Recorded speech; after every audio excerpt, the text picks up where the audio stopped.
Halo semuanya, salam hangat untuk kita semua. Perkenalkan, kami dari kelompok 2B dari Prodi Geofisika. Dan di sini kami ingin mempresentasikan materi tentang sistem informasi yang berkaitan dengan mata kuliah PTI atau Pengenalan Teknologi Informasi dengan dosen pembimbingnya yaitu Ibu Reni Puspitasari. Nah, untuk selanjutnya kami akan memperkenalkan diri kami masing-masing. Yang pertama itu saya sendiri, Saka Tribuana dengan NIM H10712010114. Selanjutnya, Perkenalkan, nama saya Oktavia Wulandari dengan NIM H10712011017. Saya Denny Agito Saputra dengan NIM H10712010007. Assalamualaikum warahmatullahi wabarakatuh. Perkenalkan, nama saya Winarsi dengan NIM 10712011023. baik, terima kasih kepada teman-teman yang kepada teman kelompok saya yang telah memperkenalkan dirinya. Untuk selanjutnya kita akan langsung masuk kepada materinya. Kepada saudari Wulan dipersilakan untuk mempresentasikan materinya. Pengertian secara umum sistem informasi menurut Wikipedia. Menurut Wikipedia, sistem informasi adalah kombinasi dari teknologi informasi dan aktivitas orang yang menggunakan teknologi itu untuk mendukung operasi dan manajemen. Sedangkan pengertian secara luas sistem informasi menurut Wikipedia dalam arti yang sangat luas, istilah sistem informasi yang sedang digunakan merujuk kepada interaksi antara orang, proses algoritmik, data, dan teknologi. Di sini ada pengertian sistem menurut beberapa ahli. Yang pertama, menurut Tata Subhatri tahun 2012. Pada buku analisis sistem informasi, pada dasarnya sistem adalah sekelompok unsur yang sangat erat hubungannya satu dengan yang lain, yang berfungsi bersama-sama untuk mencapai tujuan tertentu. Yang kedua, menurut MC Lut tahun 2004. Dikutip dalam buku pengantar sistem informasi, mendefinisikan sistem adalah sekelompok elemen-elemen yang terintegrasi dengan tujuan yang sama untuk mencapai tujuan. Dan menurut MC Lloyd sendiri, sistem juga merupakan suatu jaringan kerja dan prosedur-prosedur yang saling berhubungan, terkumpul bersama-sama untuk melakukan suatu kegiatan atau untuk tujuan tertentu. Yang ketiga, menurut Jagianto tahun 2005. Pada buku Analisis dan Desain Sistem Informasi mendefinisikan sistem adalah kumpulan dari elemen-elemen yang berinteraksi untuk mencapai suatu tujuan tertentu. Sistem ini menggambarkan suatu kejadian-kejadian dan kesatuan yang nyata adalah suatu objek nyata seperti tempat, benda, orang-orang yang betul-betul ada dan terjadi.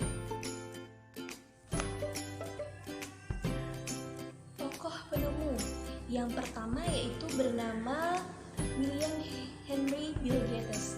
Beliau ini lahir pada tanggal 28 Oktober 1955. Saat beliau berusia 12 tahun, lewat pemrograman sederhana, Bill Gates ini sudah bisa mengembangkan game, yang mana gamenya ini bernama Tic-Tac-Toe, yang memungkinkan pemain bisa bermain melawan komputer. Dan pada umur 20 tahun, yaitu saat tahun keduanya di Harvard University, dia mengembangkan sebuah algoritma pancake sorting sebagai salah satu solusi dari serangkaian masalah pemrograman yang belum terpecahkan. Saat di Harvard, Bill Gates ini tidak begitu tertarik dengan yang namanya kuliah. Ia malah menghabiskan banyak waktunya untuk mengotak-atik komputer milik universitas. Pada tahun berikutnya, Miss Altair 8800, sebuah komputer portabel kuno dengan CPU Intel 880, mulai populer. Bill Gates memandang ini sebagai sebuah kesempatan untuk mengembangkan software bagi komputer tersebut, yaitu Altair Basic, yang kemudian dikenal sebagai Microsoft Basic. Akhirnya, bersama Paul Allen, Bill Gates ini mendirikan Microsoft, sebuah usaha kecil-kecilan perangkat lunak bagi komputer. Seiring berjalannya waktu, nama Microsoft ini berubah menjadi Microsoft. Yang tadi namanya ini pakai spasi, berubah menjadi tidak lagi pakai spasi. Dan tumbuh menjadi perusahaan software raksasa yang memproduksi berbagai software esensial seperti Windows dan MS Office.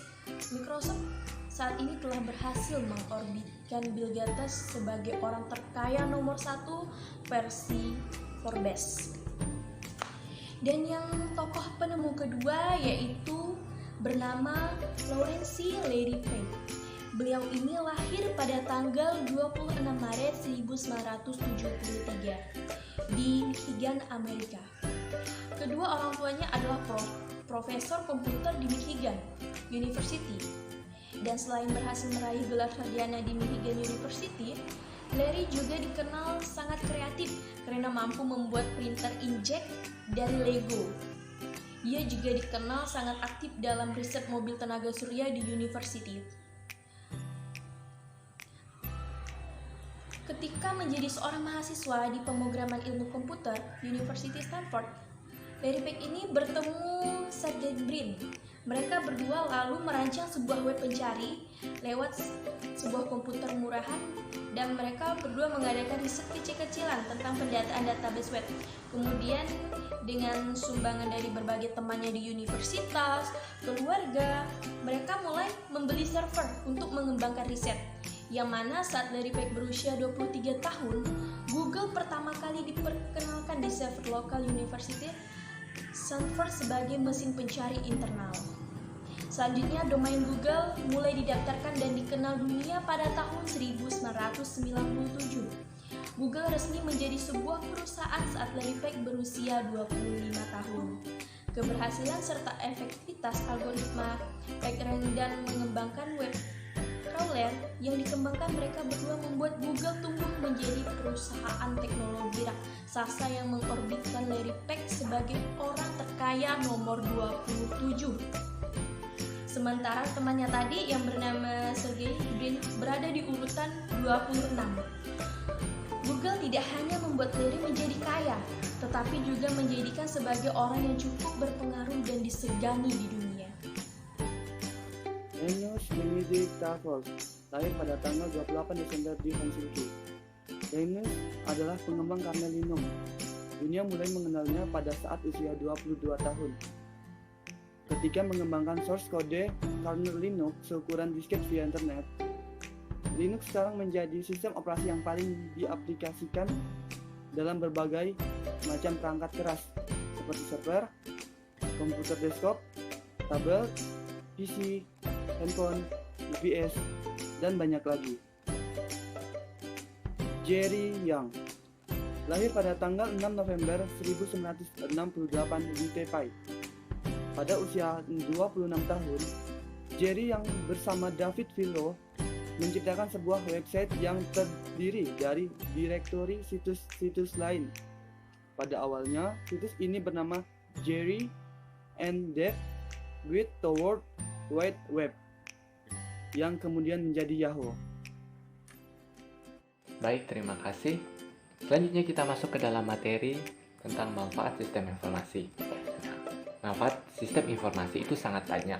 Salah satunya yaitu tentang menyajikan informasi yang berfungsi untuk mendukung operasi harian. Nah, tentu saja sangat besar manfaatnya bagi kehidupan kita. Contohnya saja yaitu perusahaan bisa menghemat biaya operasional. Kemudian mengurangi adanya resiko kesalahan kerja dan serta meningkatkan kinerja harian kita. Nah, maka dari itu, sistem informasi yang canggih itu sangat dibutuhkan untuk peningkatan rencana dan pengendalian manajemen. Klasifikasi sistem abstrak dan sistem fisik. Sistem abstrak adalah sistem yang berisi gagasan atau konsep. Contohnya seperti sistem teologi, yaitu suatu ilmu tentang ketuhanan seperti hubungan manusia, alam, dan Tuhannya. Sistem fisik adalah sistem yang secara fisik dapat dilihat. Contohnya seperti sistem perguruan tinggi, sistem transportasi, sistem komputer, sistem akuntansi, dan sebagainya. Sistem deterministik dan sistem probabilistik.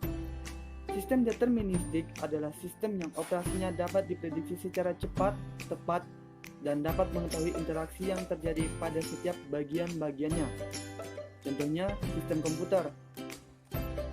Sistem probabilistik adalah sistem yang tidak dapat diprediksi dengan pasti karena mengandung unsur probabilistik. Contohnya sistem persediaan barang dan sebagainya. Sistem tertutup dan sistem terbuka. Sistem tertutup adalah sistem yang tidak berhubungan dengan lingkungan dan tidak dipengaruhi oleh lingkungan. Contohnya sistem kimia, yaitu reaksi kimia dalam tabung tertutup atau terisolasi. Sistem terbuka adalah sistem yang berhubungan dengan lingkungan dan dapat dipengaruhi oleh lingkungan. Contohnya sistem keorganisasian. Sistem alamiah dan sistem buatan. Sistem alamiah adalah sistem yang terjadi secara alamiah tanpa campur tangan manusia dan merupakan proses alamiah. Contohnya sistem tata surya, sistem rotasi perputaran bumi. Sistem buatan manusia adalah sistem yang dirancang oleh manusia. Sistem ini juga melibatkan mesin sehingga seringkali disebut human machine system. Contohnya sistem komputer, sistem telekomunikasi, dan sistem mobil.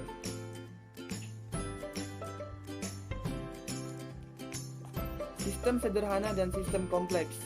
Sistem sederhana adalah sistem yang tidak rumit atau sistem dengan tingkat kerumitan rendah. Contohnya sistem sepeda, sistem mesin ketik, dan sistem instrumentasi tanah. Dan sistem kompleks adalah sistem yang rumit, contohnya sistem otak manusia. Oke, selanjutnya kita masuk kepada komponen-komponen di dalam sistem informasi. Nah, untuk yang pertama yaitu komponen input. Dari namanya kita tahu input itu adalah masukan. Jadi di dalam sistem informasi, komponen input adalah mewakili data yang masuk ke dalam sistem informasi. Nah, di dalam input ini termasuk metode dan media-media digunakan untuk menangkap data yang akan dimasukkan, yang dapat berupa dokumen-dokumen dasar, yaitu komponen input. Yang kedua yaitu komponen model. Nah, komponen ini terdiri dari kombinasi prosedur, logika, metode, dan model matematika yang akan memanipulasi data, input, dan data yang tersimpan di basis data dengan cara yang sudah ditentukan untuk menghasilkan keluaran yang diinginkan. Itulah tadi tentang komponen model. Untuk yang ketiga yaitu komponen output. Seperti tahu output, jadi input itu adalah masukan, sedangkan output adalah keluaran. Jadi komponen output adalah hasil dari sistem informasi yang merupakan informasi yang diinginkan dengan berkualitas, dan dokumentasi yang sudah dimasukkan tadi itu berguna untuk semua pemakai sistem. Oke, itu tadi komponen. Untuk selanjutnya, komponen-komponen selanjutnya akan dijelaskan kepada kawan saya. Komponen teknologi yang mana merupakan tubuh dalam sistem informasi. Teknologi digunakan untuk menerima input, menjalankan model, menyimpan dan mengakses data, menghasilkan dan mengirimkan keluaran, dan membantu pengendalian dari sistem secara keseluruhan. Selanjutnya yaitu komponen hardware, yang mana komponen hardware ini berperan penting sebagai suatu media penyimpanan vital bagi sistem informasi yang berfungsi sebagai tempat untuk menampung database, atau lebih mudah dikatakan sebagai sumber data dan informasi untuk memperlancar dan mempermudah kerja dari sistem informasi. Selanjutnya yaitu komponen software yang mana berfungsi sebagai tempat untuk mengolah, menghitung, dan memanipulasi data yang diambil dari hardware untuk menciptakan suatu informasi. Selanjutnya yaitu komponen basis data, yang mana merupakan kumpulan data yang saling berkaitan dan berhubungan satu dengan yang lain, tersimpan di perangkat keras komputer dan menggunakan perangkat lunak untuk memanipulasinya. Data perlu disimpan dalam basis data untuk keperluan penyediaan informasi lebih lanjut. Data di dalam basis data itu perlu diorganisasikan sedemikian rupa supaya informasi yang dihasilkan ini berkualitas. Organisasi basis data yang baik juga berguna untuk efisiensi kapasitas penyimpanannya. Basis data ini diakses atau dimanipulasi menggunakan perangkat lunak paket yang disebut dengan DBMS atau Database Management System. Terus yang terakhir itu komponen kontrol. Banyak hal yang dapat merusak sistem informasi seperti bencana alam, api, temperatur, air, debu, kecurangan-kecurangan, kegagalan-kegagalan dari sistem itu sendiri, ketidakefisienan, sabotase, dan lain sebagainya.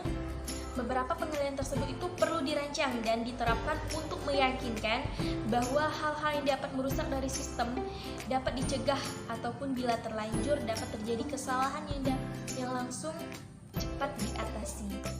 Elemen sistem informasi ada 6. Yang pertama, orang atau manusia, yaitu pihak yang bertanggung jawab untuk penggunaan informasi. Yang kedua, ada hardware, mencakup bagian fisik seperti komputer dan printer. Yang ketiga, ada software, sekumpulan perangkat keras untuk memproses data. Yang keempat, ada prosedur, sekumpulan peraturan yang dipakai untuk mewujudkan data. Yang kelima, ada database yang berkaitan dengan data penyimpanan. Yang keenam, ada komputer, yaitu sistem penghubung ke sumber daya yang dapat diakses oleh pemakai. Elemen sistem informasi yang pertama saya akan menjelaskan tentang orang atau manusia. Orang atau manusia yang dimaksud di sini yaitu operator komputer, analis sistem, programmer, personel data entry, dan manajer sistem informasi atau EDP. Yang kedua, saya akan menjelaskan tentang perangkat keras atau yang biasa disebut dengan hardware. Perangkat keras bagi suatu sistem informasi terdiri atas komputer, peralatan penyimpanan data, dan terminal masukan atau keluaran. Yang ketiga, saya akan menjelaskan tentang perangkat lunak atau yang biasa disebut dengan software. Perangkat lunak dibagi menjadi 3 jenis utama. Yang pertama, sistem perangkat lunak umum, seperti sistem pengoperasian dan sistem manajemen data yang memungkinkan pengoperasian sistem komputer. Yang kedua, ada aplikasi perangkat lunak umum, seperti model analisis dan keputusan. Yang ketiga, ada aplikasi perangkat lunak yang terdiri atas program yang secara spesifik dibuat untuk setiap aplikasi. Yang keempat, saya akan menjelaskan tentang prosedur. Prosedur merupakan elemen fisik. Hal ini disebabkan karena prosedur disediakan dalam bentuk fisik seperti buku panduan dan instruksi. Ada 3 jenis prosedur yang dibutuhkan, yaitu instruksi untuk pemakai, instruksi untuk penyiapan masukan, dan instruksi pengoperasian untuk karyawan pusat komputer. Yang kelima, saya akan menjelaskan tentang basis data atau database. File yang berisi program dan data dibuktikan dengan adanya media penyimpanan secara fisik seperti diskette, hard disk, magnetic tape, dan sebagainya. File juga meliputi keluaran tercetak dan catatan lain di atas kertas, mikrofilm, dan lain sebagainya. Yang keenam, saya akan menjelaskan tentang jaringan komputer. Jaringan komputer adalah sebuah kumpulan komputer, printer, dan peralatan lainnya yang terhubung dalam satu kesatuan. Informasi dan data bergerak melalui kabel-kabel atau tanpa kabel, sehingga memungkinkan pengguna jaringan komputer dapat saling bertukar dokumen dan data. Oke, demikianlah penjelasan dari kelompok kami tentang materi sistem informasi. Nah, sebelum menutup saya akan memberikan kesimpulan bahwa sistem informasi ini sangat mempengaruhi kehidupan manusia di tengah-tengah zaman perkembangan teknologi dan informasi yang semakin pesat dan maju ini. Nah, di mana sistem informasi ini tentu saja mari manfaatkan untuk memudahkan kita dalam melakukan pekerjaan harian, baik di dalam perusahaan, sekolah, bidangnya atau bidang lainnya. Dan juga itu membantu kita, memudahkan kita dalam perencanaan dan pengendalian manajemen.